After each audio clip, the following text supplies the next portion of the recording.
자, 이제 오늘은 우리나라의 민족운동의 전개에 대해서 볼 건데요. 안타깝게도 우리나라는 이제 나라를 일본한테 빼앗기고 일본의 식민 통치를 받게 되는 이른바 일제 강점기 시대를 맞이하게 돼요. 그러면 아무리 연도가 중요하지 않다고 해도 언제 나라를 빼앗겨서 언제 다시 독립하는지, 자, 그 연도 정도는 우리가 기억할 필요가 있고요. 그래서 그 기간 동안 일제는 각각 어떤 방식으로 통치 정책을 바꿔 나갔는지, 그 왜 통치 정책이 바뀌었는지, 이러한 계기를 쭉 한번 정리를 해보려고 해요. 자, 그래서 일단 우리가 나라를 빼앗겼던 해가 바로 1900 몇 년일까요? 10년이죠. 자, 1910년도에 우리가 일본한테 나라를 빼앗겨요. 그래서 한일 병합이라고 할 수 있겠죠? 자, 그러다가 시간이 한 10년 정도 되는 1919년, 우리가 쉽게 얘기하면 아이고 아이고 이렇게 기억하면 되겠죠? 아이고 아이고 1919년에 요때 무슨 일이 일어나냐면 우리가 잘 알고 있는 3.1운동이 일어나요. 즉 우리가 1910년부터 약 10여 년 동안 일본의 통치를 받다가 드디어 터질 게 터진 거죠. 자, 그러면 이렇게 1910년부터 19년 사이 이때 일본이 우리 민족에게 실시한 통치를 자, 무슨 통치라고 하느냐? 요거를 잘 기억하세요. 무단 통치라고 이야기해요. 무단 통치. 말 그대로 무식하고 단순하게 우리 민족을 강압적 방식으로 통치했단 얘기예요. 너무 강하게 우리 민족을 통치하다 보니까 우리가 아이고 아이고 죽겠네 하고 이제 1919년 3.1운동을 일으켰던 거죠. 자, 이 3.1운동 정말 어마어마한 우리 민족의 저력을 확인할 수 있었고 전 세계인들도 깜짝 놀랬던 대단한 민족 운동이에요. 자, 그러다 보니까 일본 또한 야, 이거 안 되겠다. 너무 강압적인 통치를 하다 보니까 얘네들이 똘똘 뭉쳐서 저항을 하네. 자, 그러면 이제부터는 통치 방식을 바꿔야겠다 해서 했던 것이 이른바 문화 통치예요. 자, 문화 통치. 문화 통치는 목적이 아주 명백해요. 뭐냐면 우리 민족을 분열시키겠다라는 통치 방식을 문화 통치라고 하는 거예요. 우리나라의 뭐말 그대로 문화를 존중해 주는 척, 인정해 주는 척 하면서 일제에 협력하는 한마디로 친일하는 그러한 민족 운동가들을 만들어서 서로 분열하고 싸우게끔 하고자 했던 통치 방식이라고 보면 돼요. 자, 그러면 이 문화 통치 계속하면 될 것 같은데 얘네들이 쭉 하다가 어느 시점에 이거를 끝내요. 그리고 우리 민족의 문화를 다시 말살시키려는 이른바 민족 말살 통치로 바꿔요. 그러면 왜 갑자기 잘해주는 하다가 또다시 우리 민족의 모든 문화를 없애려고 할까요? 자, 어떤 사건이 일어났기 때문인데 이 사건은 뭐냐면 바로 만주사변이에요. 만주사변. 자, 만주사변. 만주를 일본이 공격했단 얘기야. 침략했단 얘기야. 한마디로 대륙을 침략하기 시작했다. 우리나라로 일본은 만족하지 못하고 중국을 침략하고 더 나아가 동남아시아, 아시아 전체를 일본이 정복하겠다는 그런 야심을 갖게 돼요.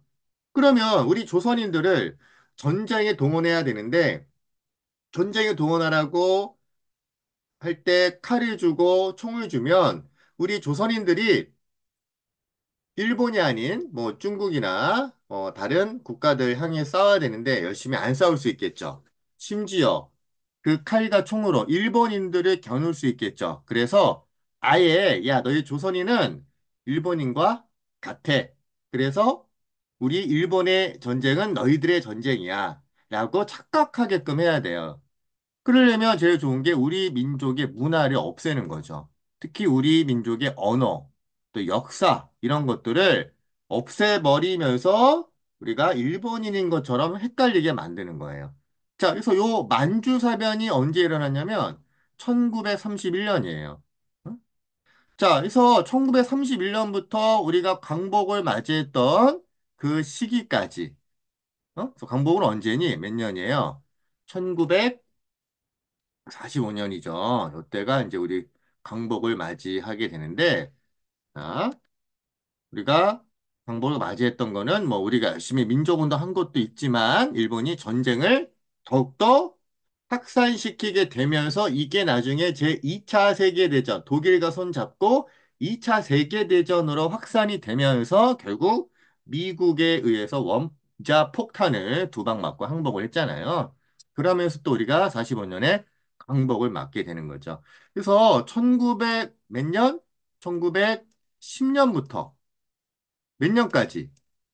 1945년까지 약 36년 동안 우리 민족은 일제 통치를 받게 되고요. 일본은 약 10년 단위로 우리나라의 통치 방식을 이렇게 바꿔가요. 처음에 무단, 그다음 문화, 그다음 민족 말살 통치. 바꾸게 된 계기가 일어났던 사건들 기억하시고요. 이렇게 우리가 일제 강점기를 36년간의 시기를 세 개의 시기로 구분을 할 수 있는데 자, 오늘은요. 무단 통치와 문화 통치 요 시기까지의 민족 운동을 살펴보도록 할게요. 자, 그럼 요거 조금 밑에만 지우고 먼저 무단 통치. 단순하고 무식하게 강압적인 통치를 하겠다라는 거예요. 자, 이 통치를 하기 위해서 일본이 우리 민족을 통치하기 위한 통치 기관 하나 만들어요. 이게 뭘까요? 바로 조선 총독부라는 기관이에요. 그래서 일본에서 총독을 보내가지고 총독이 조선을 통치하는 거죠. 근데 일본에서 보낸 총독은 일본에서 뭐 하던 사람들만 총독으로 보냈을까요? 주로 어떤 사람들이 보냈을까요? 주로 군인들이 보내요. 그래서 육군 대장 출신들, 육군에서 최고로 계급이 높은 대장들, 퍼스타들을 보내요. 그러다 보니까 총독은 군인이다 보니 자신의 통치를 어떻게 하기 원했냐면 군대식으로 통치하기 원했던 거예요. 그래서 우리 조선인들을 통제하기 위해서 보통은 이제 일반 경찰, 보통 경찰을 이용을 하기 마련일 텐데, 자, 조선 총독부의 총독은 군인이다 보니까 자, 어떤 경찰? 헌병 경찰을 동원하는 거예요. 헌병. 우리 헌병들 원래 군인들 경찰이잖아요. 쌤도 군대에 있을 때 군복을 입고 있으면 저기 헌병이 지나간다? 일단 죄 지은 게 없어도 피해가요. 괜히 쫄려요. 저 헌병이 꼬투리 잡고 나를 어떻게 잡으려고 하면 또 잡힐 수 있거든. 그 무시무시한 헌병을 우리 조선인들을 통치하기 위해서 이용을 했던 거죠. 그리고 이 헌병들한테 또 엄청난 권한을 인정을 해줘요. 그게 뭐냐면 태형령이야, 태형령. 자, 태형령이라는 거 뭐냐? 음, 죄를 지으면 어떻게 처벌하겠다라는 거냐? 때리겠다는 얘기야. 때리겠다. 패라는 몽둥이로 때림. 자, 여러분들, 이거는 우리 조선시대에 곤장 맞는 거 생각하면 돼요. 근데 이런 잘못된 과거의 악습들은 대부분 가부개혁 때 모두 다 폐지시켰는데 이거를 다시 부활시킨 거예요. 근데 이 때리는 태형을 일본인들은 적용을 안 해요. 누구만 때리겠다는 얘기야. 우리 조선인들만 때리겠다는 거예요. 그래서 이거를 조선 태형령이라고 이야기해요. 그만큼 무단 통치 기간에는 정말 단순하고 무식하고 강압적인 통치를 했다라는 걸 조선 태형령 통해서 우리가 확인할 수 있다는 거죠. 그리고 한 가지만 더 추가하자면요. 학교의 분위기, 우리 또 학교니까. 학교의 분위기 보면 교사도 제복을 입고 그다음에 칼을 착용을 했다고 해요. 선생님들이 만약에 선생님이라고 생각해봐. 일반 평상복이 아니라 군복을 입는 거예요. 게다가 허리에는 칼을 차고 있는 거죠. 카리스마가 장난이 아니겠죠. 전부 다 카리스마 있는 거예요. 그래서 학생들이 잘못한다? 칼을 그냥 뽑아가지고 사정없이 어떻게 했는지 모르겠지만 자, 이러한 그 무단 통치를 상징하는 이러한 모습들이 지금 사진으로 남아 있는데요. 교과서 180페이지 보실까요? 자, 여기 나와 있죠? 1910년대. 요건 1910년대 무단 통치 기간에만 볼 수 있는 모습이라고 볼 수 있겠죠? 자, 여기 나와 있다시피, 보세요. 여기, 사진을 찍어 놨는데, 보니까 제복을 입고, 일본 교사에게도 군복을 입고 칼을 차게 했다. 이게 칼을 다 이렇게 차고 있잖아요. 응? 이분만 교장선생님인가? 뭐 이딴 식으로 아주 무시무시한 분위기가 연출되고 있는 사진인데 요게 실제 1910년대의 모습이다. 이렇게 보시면 되겠네요. 자, 그러다가 드디어 우리가 도저히 안 되겠다. 그래서 이제 3월 1일 날 대대적인 민족운동, 3.1운동이 일어나는데, 자, 이 3.1운동이 일어나게 된 계기를 좀 알아야 돼요. 물론, 무단 통치에 맞서서 우리가 저항했던 것도 있지만, 대외적인, 국제적인 흐름이 3.1운동을 일어나게 해요. 자, 어떤 흐름이 있었냐면, 자, 3.1운동은 일단 몇 년? 아이고, 1919년인데, 자, 이때 어떤 일이 있냐면, 1918년에 제1차 세계대전이 끝나요. 1차 대전을 일으켰던 독일, 오스, 오스트리아, 오스만 제국 같은 국가들이 패전을 하자 이 패전국들의 식민지 어떻게 해줄까라는 논의를 하기 위해서 파리에 모여서 회의를 개최해요. 그게 바로 파리 강화회의고요. 여기서 미국 대통령이었던 윌슨이라는 사람이 민족 자결주의라는 거를 제창을 해요. 자, 이 민족 자결주의는 어떤 민족이든 독립을 원하면 독립을 해주자라는 거예요. 스스로 그 민족의 운명을 결정하자는 얘기죠. 자, 그러면 이 이야기를 들은 우리 민족의 지도자들은, 그럼 우리도 빨리 우리의 뜻을 결정하고 보여줘야겠다라는 그러한 행동을 취하자라는 생각을 하게 됐던 거예요. 게다가 일제가 아무리 무단 통치로 우리 민족을 통제했다고는 하지만 그렇지만 그래도 우리 학생들과 학생들 자 이렇게 해볼게요. 학생들하고 이제 종교 지도자들은 서로 이제 조직적인 활동을 할 수 있었던 거예요. 게다가 결정적으로 1919년 1월 달쯤에 고종이 고종이 비운의 황제였죠. 고종이 갑자기 커피 한 잔 했는데 몸이 이상해. 갑자기 죽은 거예요.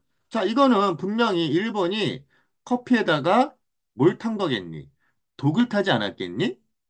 아무래도 고종을 살려놓으면 고종이 옛날에 네덜란드 헤이그 특사도 보내고 막 이렇게 딴짓을 할 것 같으니까 일본이 독살을 시켰다라는 충분한 의혹이 있을 수 있겠죠. 우리 민족의 모든 백성들, 물론 고종을 다 존경하는 건 아니지만 그래도 우리의 왕이었는데, 특히 황제였는데, 이런 황제를 일본이 죽이다니라는 어떤 분노감이 치밀어 오르는 거예요. 고종. 고종의 어떤 독살? 독살설? 자, 그래서 이제 고종이 어쨌든 죽었기 때문에 장례식을 치르겠죠. 그래서 이제 고종의 독살로 인한 장례식. 자, 요때를 기점으로 해서 우리가 모여가지고 우리 민족의 독립 의지를 강력하게 보여주자라는 생각을 학생들과 종교 지도자들이 모여서 이 3.1운동을 준비했던 거예요. 결국 3.1운동 진행이 됐고요. 안타깝게도 원래는 민족을 대표하는 종교 지도자들이 우리의 독립을 탑골공원에서 선언하려고 했는데 아무래도 일본 경찰과 충돌이 일어나면 평화 시위가 폭력 시위로 변질될 걸 두려워한 나머지 이 종교 지도자들은 자, 요거는 하나 참고로 알아두세요. 탑골공원이 아니라 탑골공원이 아니라 음, 태화관이라는 데에서 자, 그럼 태화관에서 독립을 선언하게 돼요.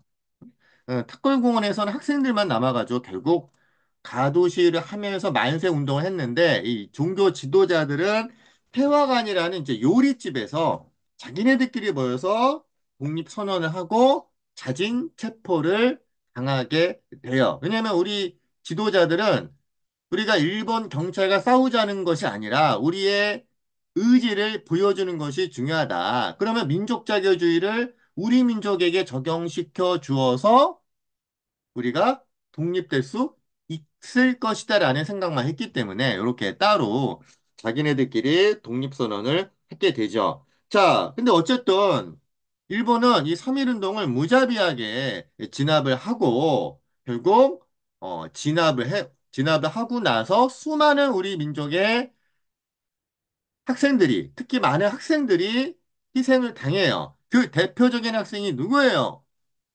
누구? 우리 학생들, 뭐 여러 학생들 다 훌륭하지만 특히 정말 우리 민족의 진정한 또 영웅 누구니? 유관순을 또 기억해야겠죠. 우리 영원한 누나 유관순. 자, 유관순의 얼굴을 한번 볼까요? 죄수복을 입고 찍었던 유관순의 얼굴. 자, 이분이에요. 죄수복을 입고 그 찍었는데 한쪽의 얼굴을 보니까 약간 양쪽의 얼굴이 다르죠?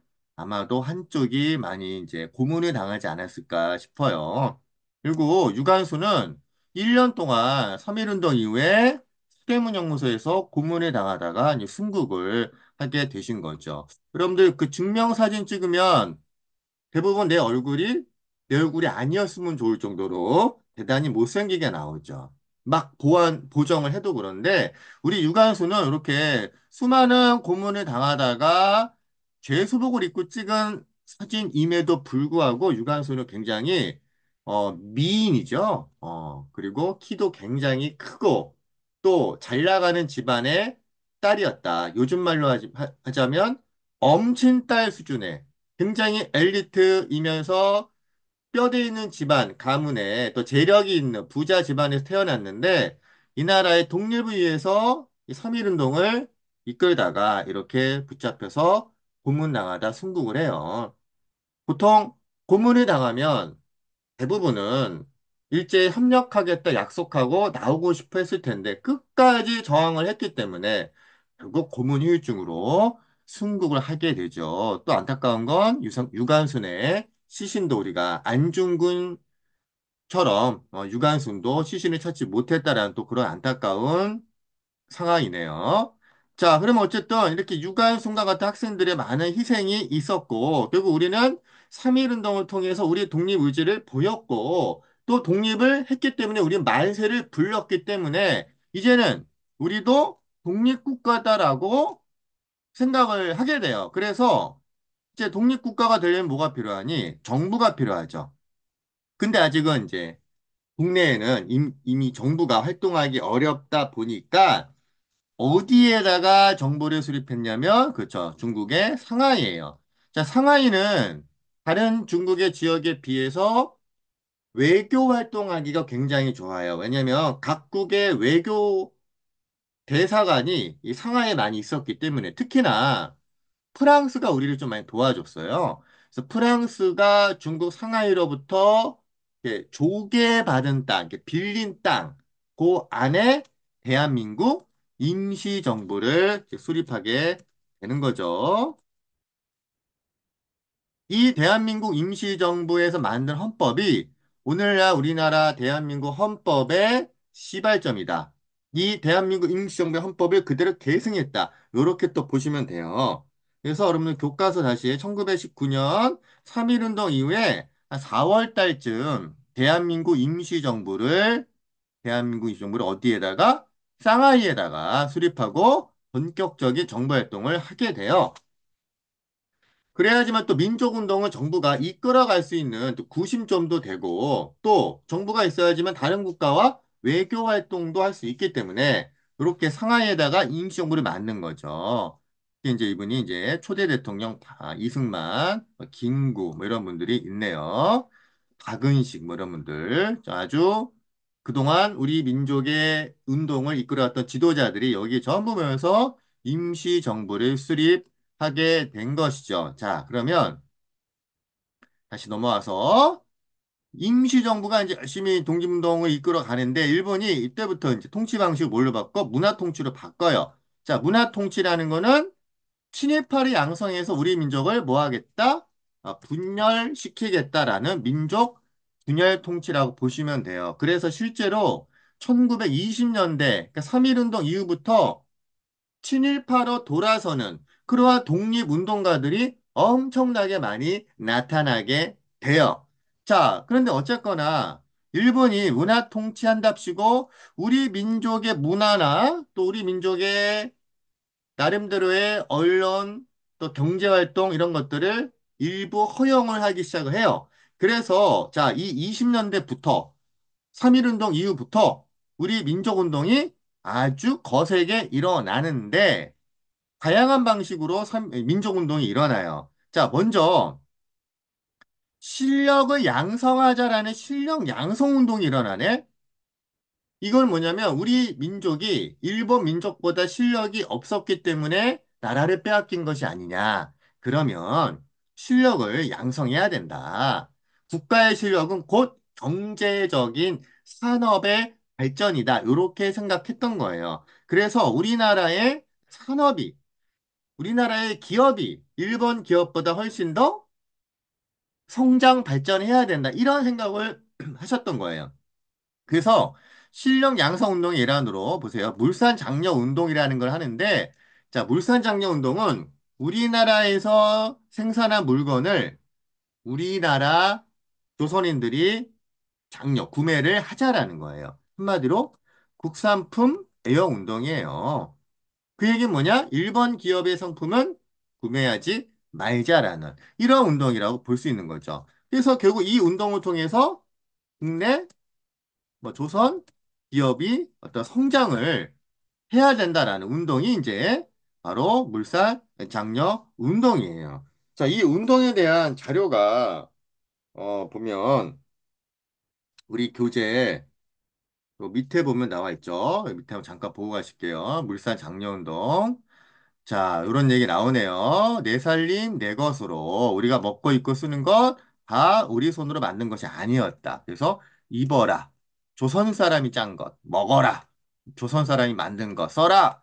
조선 사람이 지은 거. 조선 사람은 조선의 것으로 라는 운동을 했던 거죠. 자, 이러한 운동을 했던 그 계열이 민족주의라는 계열이에요. 민족주의. 우리 민족의 독립만을 추구하는 계열이에요.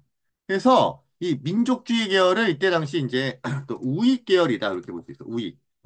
왜냐면 반대로 이때 당시 사회주의가 들어오면서 좌익 계열의 독립운동도 일어났거든. 사회주의자들. 자, 그러다 보니까 사회주의 사상을 반대하고 우리 민족의 독립만을 추구했던 이런 계열을 민족주의 계열이라고 하고요. 그 민족주의 계열을 이때 당시에는 우익이라고 볼 수 있겠죠. 그래서 이 주로 민족주의 계열의 지식인들이 물산 장려운동을 하면서 경제, 교육, 문화 방면에 실력을 키우는 운동을 이끌었다. 이걸 실력 양성 운동이라고 한다. 그래서 특히 이제 국산품을 사용하자라는 물산 장려운동을 통해 민족 자본을 육성하여 경제적 자립을 이루고자 하였다.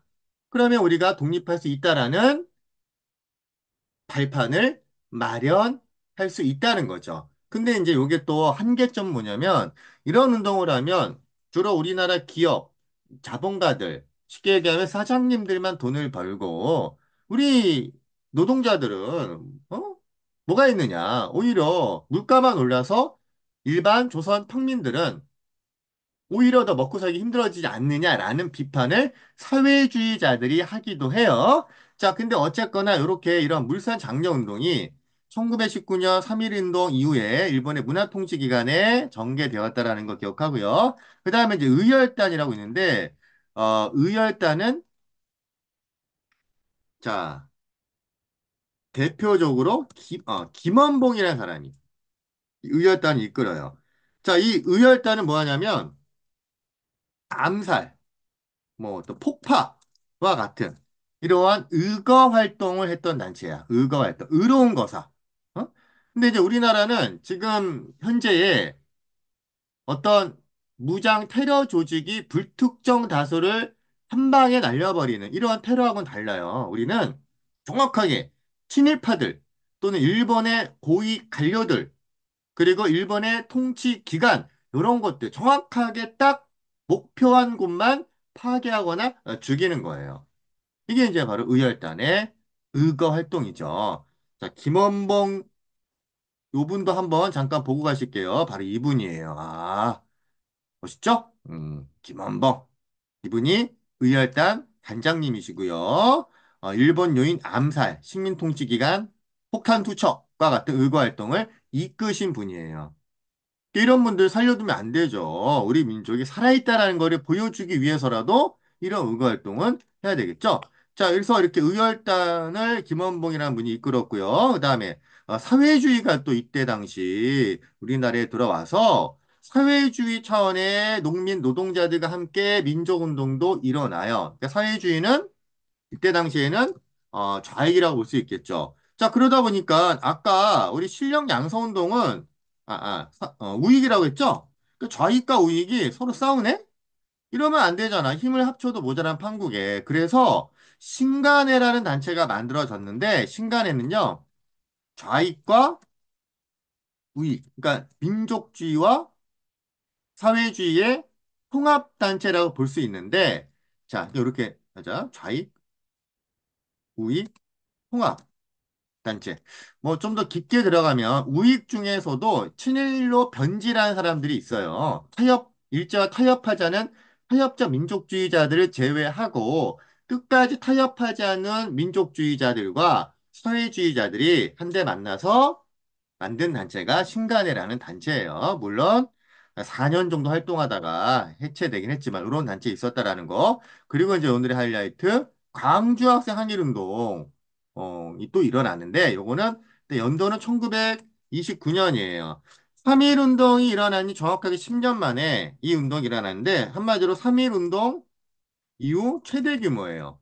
자, 이 운동을 누가 했다? 광주에 있는 학생들이 했는데, 자, 이 학생들이 처음에는 약간 우발적인 사건에 의해서 일어나요. 자, 어떤 사건이 배경이냐면, 통학열차, 광주에서 나주로 오고 가는 학생들이 타고 있는 통학열차에 일본인 성추행 사건이 일어나. 일본 남학생.